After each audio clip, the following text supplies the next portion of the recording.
అస్సలాముఅలైకుం. Hi, hello, నమస్తే. Let's cook with పర్వీన్‌కి స్వాగతం. మనం ఈరోజు హెల్దీ హెల్దీ రాగి భక్షాలు, బొబ్బట్లు అని ఎన్నో పేర్లతోని పిలుస్తారు కదండీ! ఆ స్వీట్ ప్రిపేర్ చేసుకుందాం. దానికి కావాల్సిన ఇంగ్రీడియెంట్స్ తయారు చేసే విధానం చూసేద్దాం రండి. కప్పున్నర రాగి పిండి మెజర్మెంట్ కప్‌తో నేనిక్కడ కప్పున్నర రాగి పిండి తీసుకున్నానండి. అదే మెజర్మెంట్ కప్‌తో నేనిక్కడ ఒక కప్పు మైదా పిండి తీసుకున్నాను. ఈక్వల్ క్వాంటిటీలో తీసుకోలేదు. కప్పున్నర రాగి ఉంది, కప్పు మైదా ఉంది. ఒక హాఫ్ టీ స్పూన్ ఇక్కడ ఉప్పు యాడ్ చేశాను. ఇవి 2 బాగా కలిపేసేయండి. నేనిక్కడ గోధుమ పిండి తీసుకోలేదండి. మీకు కావాలనుకుంటే మీరు ఇక్కడ గోధుమ పిండి కూడా యాడ్ చేసుకోవచ్చు. దాంతో కూడా బాగానే కుదురుతాయి. నేనిక్కడ నెయ్యి తీసుకుంటున్నానండి. 3-4 టేబుల్ స్పూన్ల వరకు నేనిక్కడ నెయ్యి తీసుకుంటున్నాను. దీంతో పాటు నేనిక్కడ నూనె కూడా ఒక 4 టేబుల్ స్పూన్లు యాడ్ చేశాను. ఈ నూనె వల్ల మంచి ఫ్లేవర్ వస్తుంది, క్రిస్పీనెస్ వస్తుంది. ఒకవేళ మీ దగ్గర నెయ్యి లేకపోతే మీరిక్కడ రిఫైన్డ్ ఆయిల్ 5-6 టేబుల్ స్పూన్స్ ఇక్కడ యాడ్ చేసుకోవచ్చు. పిండి ఇలా గట్టిగా మనం పిడికిట్లో పడితే ముద్దలాగా రావాలండి. నేను మీకు ఇక్కడ చూపిస్తాను. ఇదిగో ఇలాగా ఇలా రావాలి. ఇలా వస్తే పిండి రెడీ అయిపోయింది అన్నట్టు. ఇప్పుడు మనం కొంచెం కొంచెంగా వాటర్ యాడ్ చేసుకుంటూ పిండి మనం ముద్దలాగా మనం గోధుమ పిండి చపాతీలకు ఎలా అయితే ప్రిపేర్ చేస్తామో అలానే ఇక్కడ సేమ్ ప్రిపేర్ చేసుకోవాలండి. కొంచెం కొంచెంగా వాటర్ వేసుకుంటూ రాగి పిండి కదండి, బాగా వాటర్ ఎక్కువైపోయినా కానీ పల్చగా అయిపోతుంది. మనకు ప్రిపేర్ చేసుకోవాలనుకున్నా కానీ భక్షాలు ప్రిపేర్ అవ్వవు. ఇదిగో ఇలాగా మెల్లమెల్లగా కొంచెం కొంచెంగా యాడ్ చేసుకొని పిండిలాగా ప్రిపేర్ చేసేసుకోవాలండి. ఇలా మసాజ్ చేసేయండి. ఒక 10-15 మినిట్స్ అలా మసాజ్ చేస్తే పిండి చాలా స్మూత్గా ప్రిపేర్ అవుతుంది. ఇది గ్లూటోన్ మంచిగా రిలీజ్ అవ్వాలి కదండి, అందుకని దీన్ని రెస్ట్ ఇవ్వండి. ఇదిగో ఇలాగ ప్రిపేర్ చేసేసాక క్యాప్ పెట్టేసి దీనికి రెస్ట్ ఇవ్వండి. 1-2 గంటల వరకు రెస్ట్ ఇస్తే ఇందులో నుంచి చక్కగా గ్లూటన్ రిలీజ్ అవుతుంది. మనం ప్రిపేర్ చేసుకోపోయే భక్షాలు చాలా చక్కగా ప్రిపేర్ అవుతాయి స్మూత్‌గా. ఇదిగో ఇలాగా కప్పున్నర, నేను ఏ కప్పుతో అయితే పిండి తీసుకున్నానో అదే కప్పుతో కప్పున్నర నేనిక్కడ బెల్లం తీసుకున్నానండి. తురుముకున్నాను. చాలా చక్కగా స్మూత్‌గా వచ్చేసింది తురిమేసరికి. దాంట్లో 2-3 టేబుల్ స్పూన్ల వరకు వాటర్ యాడ్ చేశాను. ఇదిగో ఇలా పాకంలాగా ప్రిపేర్ అవ్వడానికి. ఇదిగో ఇలాగా చక్కగా ప్రిపేర్ అయిపోయిందండి. ఇది ఇలా కలుపుతూనే ఉండండి. చెయ్యి ఆపకండి, మాడుతుంది. మనకు నాన్ స్టిక్ అయ్యేపటికి ఎక్కువగా అలా అనిపించదు. అదే వేరే ఏదైనా గిన్నె అయితే మటుకు రాతి గిన్నె, రవ్వతండి గిన్నె అలాంటిది ఏమైనా ఉంటే మాడుతుందండి. ఇలా పాకం వచ్చేసాక నేను పప్పు కూడా ఒక కప్పు తీసుకున్నానండి. ఒక 1-2 గంటల వరకు అలా నానబెట్టేసి పప్పు ఉడికించాక గ్రైండ్ చేసి పెట్టేశాను. ఆ గ్రైండ్ చేసిన పప్పుని నేను ఇక్కడ పాకంలో యాడ్ చేస్తున్నాను. పప్పు ఒక కప్పు తీసుకున్నాను. కప్పున్నర రాగి, కప్పు మైదా, ఒక కప్పు పప్పు తీసుకున్నాను. ఈ మనకు వచ్చేసిన బెల్లం కూడా నేను ఇక్కడ కప్పున్నర అదే క్వాంటిటీతో తీసుకున్నాను. మనకు ఒకటే కప్పు మెజర్మెంట్‌కి కావాలండి. అదే కప్పుతో క్వాంటిటీ మొత్తం తీసేసుకోండి. ఇదిగో ఇలాగ ప్రిపేర్ అయిపోతుంది. ఇందులో ఇప్పుడు 2 టీ స్పూన్లు నేనిక్కడ నెయ్యి యాడ్ చేశాను. ఈ నెయ్యితో మంచి ఫ్లేవర్ వస్తుందండి. ఈ బొబ్బట్లలో మంచి నేతి స్మెల్ కూడా వస్తుంది. ఫ్లేవర్ వస్తుంది. అద్భుతంగా ఉంటుంది. ఈ పండగకి మీరందరూ తప్పకుండా ట్రై చేయండి. మీకు ఎలా కుదిరిందో మర్చిపోకుండా నాకు కామెంట్ సెక్షన్‌లో కామెంట్ చేయండి. లైక్ చేయండి. నాకెంతో సపోర్ట్ చేసిన వాళ్ళవుతారు. ఇదిగో ఇలాగా ప్రిపేర్ అయిపోతుంది ఈజీగా. మీరు ఇంట్లోనే ప్రిపేర్ చేసేసుకోవచ్చు. ఇలాచీ పౌడర్ నేనిక్కడ ఒక హాఫ్ టీ స్పూన్ వరకు యాడ్ చేశాను. మీరు మీ ఫ్లేవర్‌ని బట్టి, మీరు తీసుకున్న క్వాంటిటీని బట్టి యాడ్ చేసుకోండి. ఇలా ఒకసారి కలిపేసుకుందాం మొత్తం. పిండిలో ఏదైతే మనం ప్రిపేర్ చేసుకున్నామో ఈ హల్వాలో మొత్తం కలిసిపోయేలాగా ఈ బొబ్బట్ల స్టఫింగ్‌లో ఒకసారి కలిపేసుకుందాం. ఇలాచీ పౌడర్ అంతా నీట్‌గా కలిసిపోయేలాగా.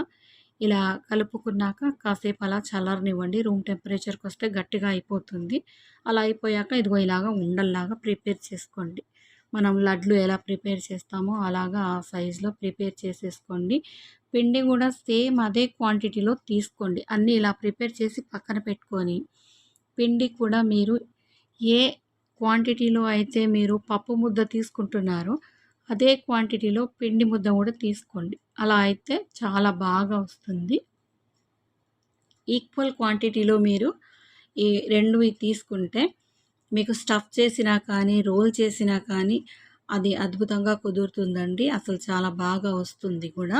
మీరు అందరూ తప్పకుండా ఇలా ట్రై చేయండి. ఎక్కడ విరగదండి, భయపడకండి. అసలు ఆప్షనే లేదు. అలా విరగడానికి ఛాన్స్ కూడా లేదండి. అంత బాగొచ్చింది. ఫస్ట్ అయితే నేను కూడా కాసేపు అలా ఆలోచించాను. రాగి ఎక్కువ వేశాను కదా! ఎక్కడైనా విరిగిపోతుందేమో, భక్షాలు ఎక్కడైనా చితికిపోతాయేమో, 2 ముక్కలుగా అయిపోతాయేమో, అసలు వస్తాయో రావో, పెనం మీదకి దాకా వెళ్తాయో, విరిగిపోతాయో అని భయపడ్డానండి. అలా ఏం లేదండి. చాలా బాగా వచ్చాయి. నేనిక్కడ 2 రకాలుగా మీకు రోల్ చేసి చూపిస్తాను ఈ భక్షాలను. ఇదేంటంటే ఫస్ట్ నేను రోలర్‌తో రోల్ చేసి చూపిస్తానండి. ఫస్ట్ అయితే కాస్త ఒక ఆహ్, కొద్దిసేపు అలాగా చేత్తోని ప్రెస్ చేసి, తర్వాత రోలర్ తీసుకొని రోలర్‌తోని చేసి చూపిస్తాను. రోలర్‌తోని చేసేటప్పుడు ఎక్కువ ప్రెషర్ వేయకుండా స్మూత్‌గా అలాగా స్లోగా ప్రెస్ చేసేయండి. చాలా బాగొస్తుంది. ఇలా చేత్తోని చేయడం రాని వాళ్ళు కూడా ఉంటారు కదండీ! వాళ్ళ కోసం అని నేనిక్కడ ఒకటి రోలర్‌తో చేసి చూపిస్తున్నాను ఫస్ట్. తర్వాత మొత్తం బొబ్బట్టు నేను హ్యాండ్‌తోనే ప్రిపేర్ చేసి చూపిస్తాను. ఫస్ట్ అయితే ఒకటి నేనిక్కడ మీకు రోలర్‌తో చేసి చూపిస్తున్నానండి. కాస్త చిన్న పూరి సైజ్ అంతా వచ్చేంత వరకు మట్టుకు మీరు మంచి షేపు అలా ఉండడానికి చేత్తోనే ప్రెస్ చేయండి. చూడండి ఇంత చక్కగా చందమామలాగా గుండ్రంగా వచ్చిద్ది కదా! ఇప్పుడు నేను ఇక్కడ రోలర్‌తో ప్రెస్ చేసి మీకు స్మూత్‌గా చిన్నగా ఆ రోలర్ అంటకుండా బాగా ప్రెషర్ వేయకుండా ప్రెస్ చేసి చూపిస్తున్నాను చూడండి. అక్కడక్కడ మీకు పప్పు కనిపించినా పర్లేదండి, ఏం కాదు. అలా వస్తుంది. మీరు మైదా పిండి తీసుకున్నా, గోధుమ పిండి తీసుకున్నా, ఏ పిండి తీసుకున్నా కానీ అలా ప్రెస్ చేసినప్పుడు కాస్త పప్పు అటో ఇటో బయట కనిపిస్తుంది. దానికి పెద్ద ఇదేం లేదండి. ఇదిగో వచ్చేసింది. ఎంత ఈజీగా వచ్చింది. ఎంత పలుచగా వచ్చిందంటే అంత మృదువుగా కూడా ఉందండి. చాలా బాగుంది. టేస్టీగా కూడా ఉంది. మరి పలచగా వచ్చింది కదా! బాగా గట్టిగా ఏమైనా అయిపోయిందా అంటే అలా ఏం లేదండి. రెండో రోజుకి కూడా చాలా మృదువుగా ఉంది. ఇది మనం నెయ్యి వేసి, నూనె వేసి ప్రిపేర్ చేసాం కాబట్టికి అద్భుతంగా కుదిరింది. నేను చేతి మీదకి కూడా తీసుకొని చూపిస్తాను చూడండి. ఇదిగో ఇంత బా వచ్చింది కదండీ! నేనిప్పుడు సెకండ్ స్టైల్ రెండో రకంగా మీకు చూపిస్తున్నానండి ఇక్కడ. ఇదిగో చూడండి. మళ్ళీ సేమ్ ప్రాసెస్. సేమ్ క్వాంటిటీలో పప్పు ముద్ద, సేమ్ క్వాంటిటీలో పిండి ముద్ద తీసుకొని, సేమ్ అలానే కవర్ చేసేసి, ఫోల్డ్ చేసేసి, మొత్తం ఫిల్ చేసేసి, స్టఫింగ్ అంతా లోపలికి చక్కగా ప్రెస్ అయిపోయాక, ఆ పిండిని అలా రోల్ చేసేసుకొని నీట్‌గా ఇదిగో చూడండి. నేను చూపిస్తున్న విధంగా మీరు ఒకసారి చూసేయండి. ఇదిగో ఎంత నీట్‌గా వచ్చింది కదండీ! ఇలా అయిపోయాక మనం సేమ్ అదే ప్రాసెస్. కాకపోతే ఇక్కడ నేను చేతితో చేసి చూపిస్తున్నాను. ఫస్ట్ అయితే నెయ్యి గ్రీస్ చేసేసుకుందాము. నేను ఇలా నెయ్యి గ్రీస్ చేసుకున్నాక ఇప్పుడు చూడండి. చేత్తోనే చేస్తానండి ఇది. ఇక్కడ నేను రోలర్ వాడను. చాలామంది రో రోలర్‌తో వస్తుందా? చేత్తో వస్తుందా? అని డౌట్ పడుతూ ఉంటారు కదండీ! అలాంటి వాళ్ళ కోసం నేనిక్కడ 2 రకాలుగా చేసి చూపిస్తున్నాను. ఫస్ట్ నేను రోలర్‌తో చేశాను. అద్భుతంగా వచ్చింది. మళ్ళీ నేనిప్పుడు చేత్తో చేసి చూపిస్తున్నాను. అసలు వేరే లెవెల్‌లో వచ్చిందండి బొబ్బట్టు. అసలు అదిరిపోయింది. ఫ్లేవర్ గూడా అసలు తింటుంటే అలా తినాలనిపించేలాగా అసలు అద్భుతంగా కుదిరింది. మౌత్ వాటరింగ్ అండి. అలా పెట్టుకోగానే మౌత్ మెల్టింగ్ కూడా, నోట్లో అలా పెట్టుకోగానే అలా కరిగిపోయేంత బాగా కుదిరింది. చూడండి నేనిప్పుడు ఇక్కడ మళ్ళీ ఆ కవర్ వేసేసి చేత్తో ప్రెస్ చేసి చూపిస్తున్నాను చూడండి. నీట్‌గా మీకు పప్పు అక్కడక్కడ వస్తుందండి. మీరు దాంతోనేం అలా టెన్షన్ తీసుకోవద్దు. మీకు తెలుసు. ఒకవేళ మీరు చేసి ఉంటే మీకు తెలిసి ఉంటుంది. ఒకవేళ మీరు ఫస్ట్ టైమర్ అయి ఉంటే మాత్రం భయపడొద్దు. ఏం కాదండి. చేస్తూ ఉంటేనే ఏదైనా మనకొస్తుంది. ఇలా అవుతుందని భయపడి మీరు చేయకుండా ఉండకండి. మీరు తప్పకుండా ట్రై చేయండి. ఇదిగో ఇలాగా చేత్తోనే అనేసేయండి. సేమ్ మనం రోలర్‌తో చేసినట్టే వచ్చింది కదండీ! గుండ్రంగా, అద్భుతంగా అసలు. సేమ్ అలానే పల్చగా చూడండి ఎంత బాగొచ్చిందో అసలు. ఇంత పల్చగా చేశారు కదా! మరి ఇది రాగి పిండి కదా! పెనం మీదకొచ్చేదాకా విరుగుతుందేమో కదా! అని డౌట్లు ఉండవచ్చండి. అలా ఏం లేదండి అసలు ఎక్కడా విరగలేదు. ఎంత బాగొచ్చిందంటే అంత బాగొచ్చింది. పెనం మీద కూడా నేను మీకు ఇది వేసి చూపిస్తాను. చూడండి ఎంత బాగొచ్చిందో. చూడండి నేనిప్పుడు మీకు ఇది పెనం మీదకి షిఫ్ట్ చేసి చూపిస్తాను. మీరు భయపడిన అవసరం లేదండి. అద్భుతంగా మీరు వేసేసుకోవచ్చు. చూడండి పెనం మీద కూడా నేను వేశాను. ఒకసారి చక్కగా నేతితో గ్రీస్ చేసేసుకుందాం. చుట్టూ నెయ్యి వేసేసుకుందాము.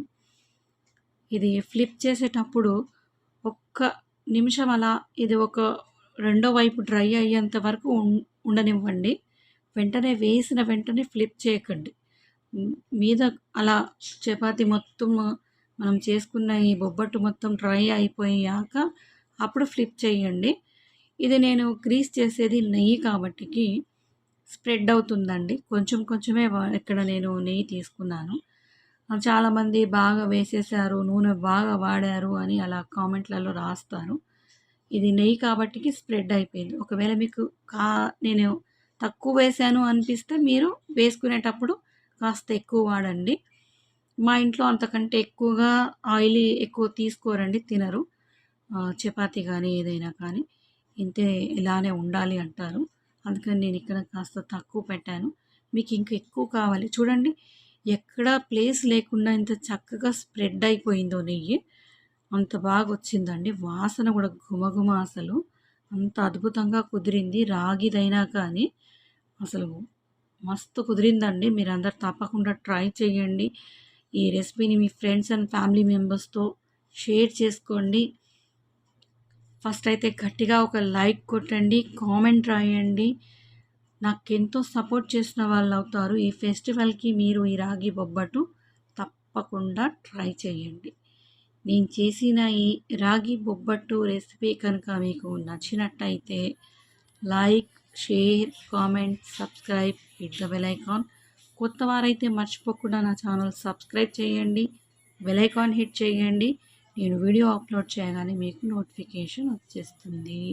చూసారు కదండి ఎంత బాగా చపాతీలాగా పెద్ద పెద్దగా అంత బాగా వచ్చాయి. విరగకుండా అద్భుతంగా కుదిరాయి. మీరందరూ భయం లేకుండా రాగి పిండితో బొబ్బట్లు ఈజీగా ప్రిపేర్ చేసుకోవచ్చు. చూసారు కదా. Thank you for watching.